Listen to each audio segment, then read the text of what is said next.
Good day all, welcome back to South Africa, and I hope that you are all doing extremely well. For this video, we are going to read some history. This video is all about, again, it's proof that the Boers never stole land. So I'm going to read you something that's very interesting. A land claim that was made by white South Africans, which actually nobody knows about. I never knew about this until I was emailed this specific land claim on behalf of the Boer people of South Africa. I'm going to read this to you.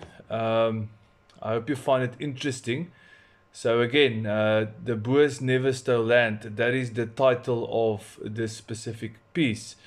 On 24th of April 2014, political party Front National submitted a land claim to the Land Claims Commissioner in Pretoria on behalf of the Afrikaner nation.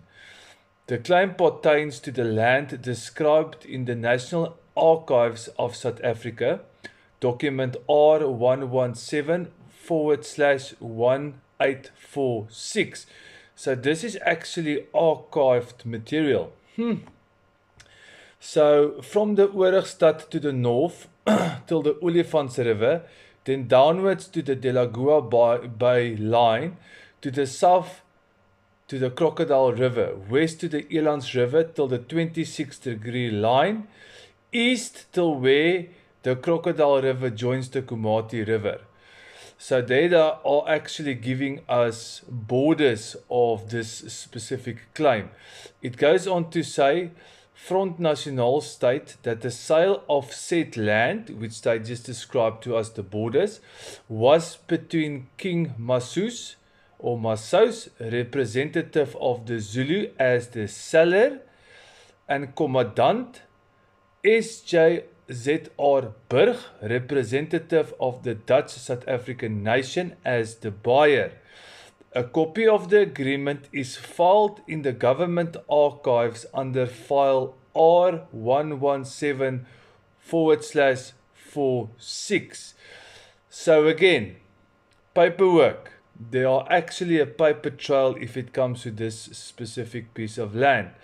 Front National further states that the land was legally bought and paid for on the 25th of July 1846 as an ethnic group and not as individual landowners, and was only in custodianship of the pre-government 1994 as they were regarded as the descendants of the ethnic group.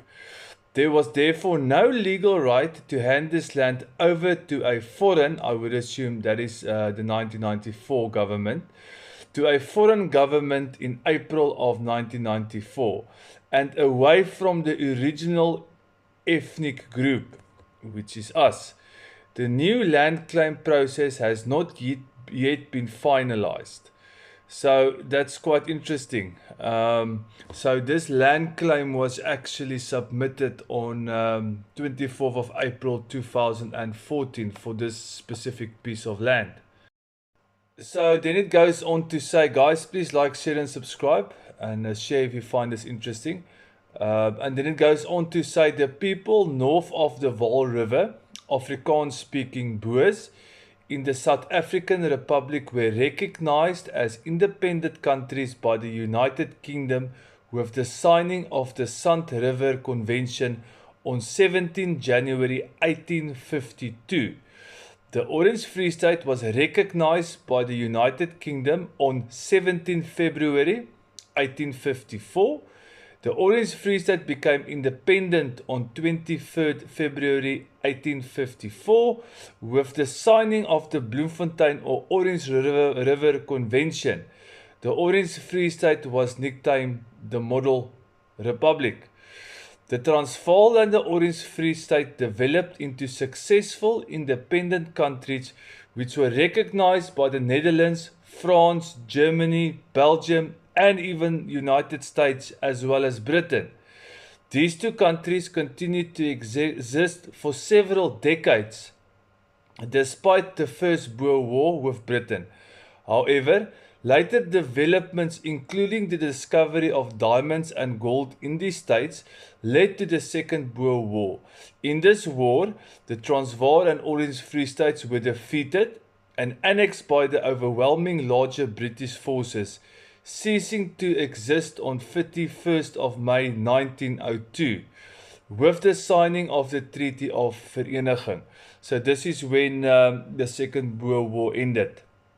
A new British dominion, the Union of South Africa, was established under the South African Act of 1909, in which Transvaal and the Orange Free State became provinces along with the Cape and Natal. So in 1909, South Africa literally became a country for the first time. So all of the different tribes, everybody smashed into one country, where in the past actually everybody seemed to have lived on their own. So it's quite interesting because it's almost like pre-apartheid and then apartheid happened. Anyway, so they go on to say that there were a whole list of Boer republics that were actually noted and that was legal. So I'm going to quickly read this list to you because it's quite a long list. I'm actually flabbergasted. So it goes on to say the Vryburger Connolly 1656 to 1795, Republic of Swellendam 1795, Republic of Graaf Reinet 1795 to 1796, Republic of Soutpansberg 1858 to 1864, Winburg 1856 to 1844, Potchefstroom 1857 to 1844, Natalia Republic, which I've done a video about before, is 1859 to 1843, Winburg Potchefstroom 1844 to 1848, Republic of the Klip River 1847 till 1848, Republic of Lydenburg 1849 till 1860, Utrecht Republic 1852 to 1858, South African Republic 1852, 1877, 1881 and 1902. Orange Free State 1858 until 1902. Klein Vrystaat or Small Free State 1886 to 1891. State of Goshen 1882 until 1883. Republic of Stellaland 1882 until 1883, United States of Stellaland 1883 until 1885, New Republic 1884 until 1888, Republic of Appomattox 1885, 1887, and then the Griqua States, Griqualand East 1862, 1879, Griqualand West 1817, 1871, Philippolis, Adamskok Land 1826 until 1861, and Waterboersland 1830 until 1871. So sorry for that, quite a long list. So these are the recognized pieces of lands or area that many other countries saw as independent or as countries on their own before the Second Boer War. So let's see what, I'm not sure, I'll follow up on what's happening with this land claim case, but this is but of one document of land that was bought or traded with Africans that actually do belong to white South Africans. Now we know the current government of South Africa will not recognize this because that's just in their nature. But these are all legal binding documents that, if I believe one takes it internationally, it should be recognized. But like I say, what happens on the ground and what's on paper is not always the same. And we do know that the government of South Africa does not recognize self-determination for white people.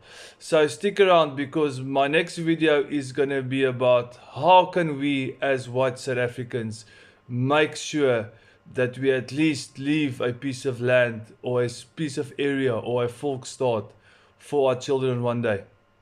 God bless.